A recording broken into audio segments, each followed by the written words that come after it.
ሰላም ጤና ይስጥልኝ ውድና የተከበራችሁ የቻናሌ ተከታታዮች እንዴት ናችሁልኝ?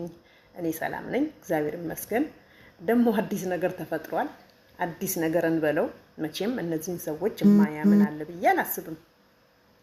እንግዲህ ሁላችንም እንደምናውቀው ማለት ነው መንሱርም መንሱር ነው፣ ወንድም ካሊድም እንደዛው፣ ይገረም ደጀኔ፣ ዳንኤል ተገኝ፣ ሰራዊት ፍቅሬ እንግዲህ ያው ሀገራችን ላይ አሉ ይሰራሉ ብለን የምናምናቸው ሰዎች ናቸው አይደል? ግን ከበስተጀርባ ብዙ ነገር እየተደረገ ነው። ገብቷችኋል?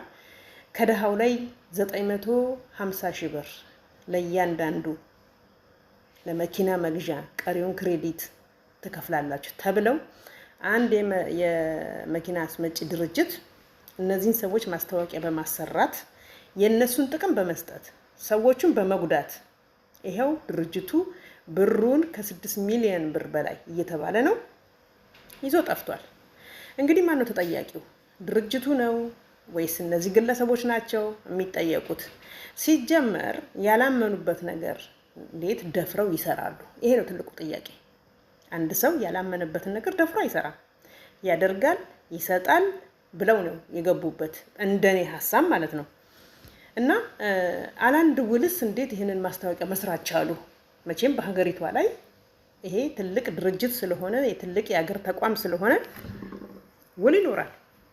ውል ሳያነቡ ሳይስማሙ እንዴት ማስታወቂያ ላይ ሊገቡ ቻሉ? እንግዲህ አስባችሁታል። እዛ ጋር ይሄን ያህል ብር አምጡ የተባሉ ሰዎች መቼም የተረፋቸው ሰዎች አይደሉም። ግማሹ ቤቱን አስይዞ፣ ግማሹ ሸጦ፣ ግማሹ ተበዳድሮ ነው የመጣው። ምክንያቱም ኑሮውን ለማሸነፍ ጥሩ ነገር ነው ብለው ስላመኑ፣ በእነዚህ ሰዎች ስላመኑ ማለት ነው። በባለፈውን ቪዲዮ ላይ መንሱርን ሲያፋጥጡት አይተናል፣ ባለ ጉዳዮቹ ማለት ነው። ስለዚህ እነዚህ ሰዎች የግል ጥቅማቸውን ብቻ ወደ ራሳቸው አድርገው እንደተባለው ለእያንዳንዳቸው ያስተዋወቁበት አንዳንድ መኪና ወስደዋል። አስባችሁታል? እነዛ ሰዎች በከፈሉት ብር ነው እነዚህ ማስታወቂያ ሰርተው ብር የወሰዱት ማለት ነው። እኔ ሌላው ይቅር፣ እውነቴን ነው፣ ሌላው ይቅር። ወንድም ካሊድ ግን እዚህ ውስጥ መግባቱ ገርሞኛል። የእውነት ነው የምላችሁ። ሌሎቹ አጭበርባሪ ናቸው ማለት አይደለም፣ ግን ወንድም ካሊድ እዚህ ውስጥ ይገባል ብዬ አላስብም። ምክንያቱም እንግዲህ ታውቃላችሁ እናንተ፣ ለእናንተ ይሄ ነው ብዬ ማለት አልችልም። ግን እነዚህ ሰዎች ብሩን ከየት እንደሚያመጡት ራሳቸው ያውቃሉ። ማስታወቂያ የሰሩት ራሳቸው። ግን ምንድነው ይህን ማስታወቂያ ሲሰሩ አሰራሩን ሁሉ ነገር ያውቃሉ። ልምድ ያላቸው ሰዎች ናቸው። ከወንድም ካሊድ እንኳን ብዙም አላውቅም። ሰራዊት ፍቅሬ የታወቀ ነው፣ ያደገበት ነው በድርጅቱ ላይ ማነው በማስታወቂያ ስራ ላይ። ስለዚህ ያውቃል እነዚህን ሰዎች እንዴት አድርገው እንደሚከፍሉ እንዴት እንደሆነ በደንብ መቼም ሳያስረዱ ህዝቡ እነሱን አምኖ ነው ህዝቡ የሚለው። አሁን ይሄንን ብር የከፈሉ ሰዎች እነሱን አምነን ነው የሚሉት።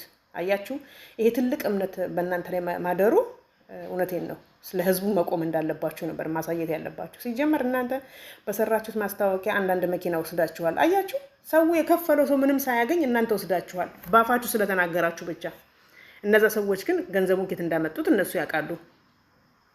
እንዲህ ነው መጨካከን ማለት ነው። ብትችሉ እንዴት በሆነ መንገድ ይህንን ነገር ማስተካከል እንዴት እንደሆነ ማድረግ ሲኖርባችሁ እዚህ ድረስ ዝም ብላችሁ ህዝቡን ጥርጣሬና ሌላ ችግር ውስጥ ከታችሁ ዛሬ እናንተ እስር ቤት ገባችሁ። እስቲ እዩት፣ እስርን እዩት። ድሮ በበሩ ነበር፣ በበሩም አታልፉም ብዬ ነው የማስበው። በተለይ እዚህ ውስጥ ሁለት ሰዎች እኔ እናንተ መውቀሴ ወይም በመጥፎ ነገር አይደለም፣ ግን የሰውን ችግር እዩት። አያችሁ እስር ቤት ምን ያህል እንደሚያሸማቅቅ፣ ምን ያህል እንደሚያሳፍር፣ ምን ያህል ከባድ እንደሆነ እዩት። ያንን ገንዘብ የከፈሉ ሰዎች እኮ በጣም ምስኪን ድሃዎች ናቸው። ከዚህ በፊት ሙሄ ነው ምናምን የሚባል የቲክቶክ ማስታወቂያ የሚሰራ ልጅ፣ አንዳንድ ዜናዎችን የሚያቀርብ ልጅ እንደዚህ ወደ ውጭ ሀገር እንልካችኋለን ብለው የእናቶቻቸውን የአባቶቻቸውን ንብረት ሸጠው ስንት መከራ አይተው አምጥተው ገንዘብ ሰጡ። ኃላፊነቱን እንደውም እኔ ወስዳለሁ ብሎ ማለት ነው። ያ ድርጅት ጥርግርግ አድርጎ ገንዘቡን በልቶ የራሱን መንገድ አመቻችቶ ወጣ። እንግዲህ ኢትዮጵያ ውስጥ እንደዚህ ነው። እንደዛ በየቀኑ እንደዚህ አይነት ነገር እየታየ እናንተ ደግሞ ለህዝቡ መቆም ሲገባችሁ ለራሳችሁ ጥቅም አንዳንድ መኪና ለራሳችሁ ጥቅም እንደዛ ማድረግ የለባችሁም። ኦኬ፣ አሁን ከዚህ ውስጥ ስለ ማስታወቂያ ብዙም ጥልቀት የሌለው ሰው ምናልባት አራታችሁ ላታውቁ ይችላል። ሰራዊት ፍቅሬ ግን የኖረበት ነው ነገሮችን ጠይቆ ለህዝብ መቆም አለባችሁ። ለህዝብ መቆም አለባችሁ። ያንን ስላገኛችሁ አይደለም እኮ እናንተ እኮ ሲያጠቃላይ ሲጀመር ያላችሁ ሰዎች ናችሁ። ከእናንተ በታች እኮ ሆኖ ነው ያ ሰው በእያንዳንዱ 950 ሺህ ብር እየከፈለ ይህንን እድል አገኛለሁ ብሎ አስቡት። ቤቱን አስርቦ ልጆቹን አስርቦ የሰጠው ይሄንን ብር። እናንተ ግን የራሳችሁን መኪና ያዛችሁ። በቃ ጉዳዩን ስትጠየቁ በችለተኝነት እዚህ ያደረሳችሁ ችላ በማለታችሁ ነው እንጂ እናንተ ከህዝብ ቀን ቆማችሁ ጉዳዩን ብትመለከቱላቸው ይሄ ሁሉ ነገር አይፈጠርም ነበረ። አሁን እንግዲህ ፍርድ ቤቱ ምን እንደሚወስን እንግዲህ ማየት ነው። እንግዲህ እናንተን አምነን ነው ብለዋል። ይሄ ትክክል ነው። እኔም በሆነ የማደርገውን ነው። ምክንያቱም እናንተ ታዋቂ ናችሁ፣ ፊት ለፊት የምትመጡ ሰዎች ናችሁ። ስለዚህ እኛ ስለ ካምፓኒው ስለምን የምናውቀው ነገር የለም። እንደውም መንሱር ጀማል በጣም እያስተዋወቀ ነበረ ስለ ኤሌክትሪክ መኪና ፊንቴክ የሚባል ድርጅት ወደ ስቴዲየም አካባቢ ምናምን ነገሮ እያለ እኔ በቲክቶክ ላይ አይቼዋለሁኝ። ዛሬስ ምን መልሳላችሁ? እስር ቤት እኮ እንኳን ውሎ ማድር አይደለም ለደቂቃ ራሱ ከባድ ነው። ለደቂቃ እና ለምንድን ነው የሰውን ሀቅ በዚህ ደረጃ እንትን የምትሉት? እኔ እናንተ ወስዳችኋል ማለቴ ሳይሆን የተከፈለው በድርጅቱ ስም ነው። ሰዎቹ እንደዛ ነው የሚሉት። ግን ቢሆንም እናንተን አምነው ስለሆነ እናንተ ዳር ማድረስ አለባችሁ። እናንተ ለዚህ ለህዝብ ተወካይ መሆን አለባችሁ። ምሽ ማስታወቂያ ስለሰራችሁ አይደለም። እንደ ኢትዮጵያዊነት እናንተ ናችሁ ዘጃቸው። አሁን ዘመኑ እንደከፋ ታውቃላችሁ። ቴክኖሎጂ ምን ያህል እንደተራቀቀ ታውቃላችሁ። ለስማችሁ እንኳን ዛሬ እስር ቤት አትገቡም ነበረ። ለእናንተ እኮ ሞት ነው ይሄ። እውነቴን ነው። ሞት ነው። በበሩ አልፋችሁ የማታውቁ ሰዎች ዛሬ ውስጡ ገባችሁ እኮ። አይገርማችሁም? ግን እጃችሁ በካቴና ታስሮ ስትገቡ ከምር ያሳፍራል። ለእናንተ አያችሁ፣ ድሃ ቆራጥ ነው የሚባለው ነገር። እንግዲህ መንሱር በቀን 30 ጊዜ የሚቀባው ሽቶ ስንት አይነት ነበረ? አሁን ደግሞ እስር ቤት ይገባ ይሆን ሽቶ? እኔ እንጃ። አይ መንሱር በለፈለፉ ይጠፉ ማለት እንደዛ ነው። ስለዚህ የሰዎቹን ሀቅ እንትን ብትሉላቸው ብታስተካክሉላቸው ጥሩ ነው። ብቻ ገንዘባቸው ቢመለስላቸው በቃ። ኢትዮጵያ ሌባ በዝቷል። እንግዲህ ከዚህ በፊት እንዳልኳችሁ ሙሄ ሰለሞን የሚባል ልጅ እንዳልኳችሁ ያውም እኔ ኃላፊነቱን ወስዳለሁ ይሄ ድርጅት አንድ ችግር ቢያመጣ ያለው ሰውዬ ታስሮ ነው የወጣው አይደለም? ለምንድን ነው የሰው ሀቅ እንደዚህ ሰው ከየት እንደሚያመጣው ታውቃላችሁ? ኢትዮጵያ ውስጥ ሁላችንም ኑሯችን የተዋወቅን ነን አይደለም እንዴ? ለምንድን ነው ለድሃው ማትቆሙት? አሁን ለድሃው ብትቆሙ ኖሮ ብታስተካክሉ ኖሮ እናንተ እስር ቤት አትገቡም። ገብቷችኋል? እናንተ በቃ ያችን መኪና ተሰጣችሁ፣ ያችን እንደራሳችሁ አሽከረከራችሁ። ያሰው እስቲ አስቡ ዞር ብላችሁ። ይሄ እኮ ነገ ጥላችሁት የምትሄዱት ነገር እኮ ነው። ይሄ ስማችሁ አሁን ከእንግዲህ ማን ያምናችኋል? ማንም አያምናችሁም። እኔ በግሌ አላምናችሁም እንደው በቃ።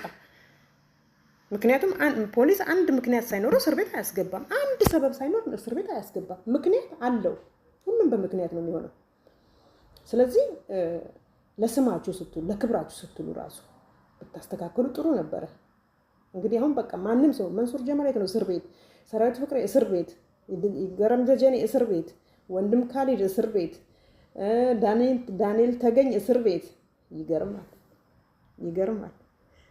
አያችሁ፣ ጊዜ ይቀያየራል። ገብቷችኋል? ማንም ሰው እንደደለው የሚኖር የለም። ማንም ሰው እውነቴን ነው የምላችሁ።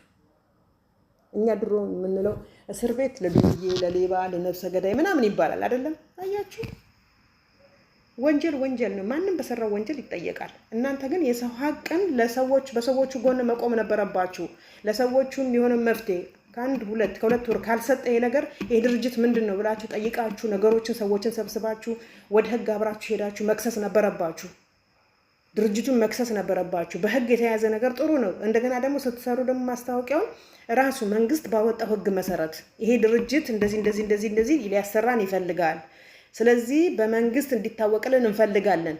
መንግስት የያዘው ነገር፣ ፍርድ ቤት የያዘው ነገር የትም አይደርስም። ሰዎቹም እናንተ ተጠያቂ አያደርጓችሁም። ስለዚህ አሰራሩ ሊቀየርና አሰራሩ ሊስተካከል ይገባል። በሀገራችን ላይ ያለው ሁኔታ እናንተ የራሳችሁን አንዳንድ መኪና ወሰዳችሁ፣ አለቀ በቃ። ሁሉም ለራሱ ጥቅም ነው የሚሮጠው። ስለዚህ እኔ በጣም ገርሞኛል የነ መንሱር ጀማል እስር ቤት መግባት፣ ሰራዊት ፍቅሬ፣ ወንድም ካሊድ ሁላችሁም ብትሆኑ እና የሰው ሀቅ ጥሩ አይደለም። መልሶ አስተካክሉላቸው። አንድ ዘለላ አምባ ጥሩ አይደለም። ለዘር ማንዘራችሁ አይምሰላችሁ። ስለዚህ ይሄንን ነው የምላችሁ። እንግዲህ ያው የሆነውን ነገር ወደፊት እናያለን። እኛ ከዘሀበሻ ላይ ነው የሰማነው። እንግዲህ ከየት እንደሚያገኘው ዜናው አናውቅም። ዘሀበሻ ደግሞ አንዴ ከለቀቀው በቃ ኢትዮጵያ ጠቅላላ ነች የምትሰማው። ስለዚህ ጥንቃቄ አድርጉ። አሁን ባለው ሁኔታ ነገሮችን እንግዲህ እኛው እየተከታተለን እንሰማለን። እኔ ግን ከእንግዲህ በቃ ማንንም አላምንም፣ እውነት አላምንም። ወይ ጉድ! የድሃን ገንዘብ 950 ሺህ ከእያንዳንዱ መውሰድ ማለት ቀላል አይደለም። ይሄ ገንዘብ ከየት ነው የሚመጣው?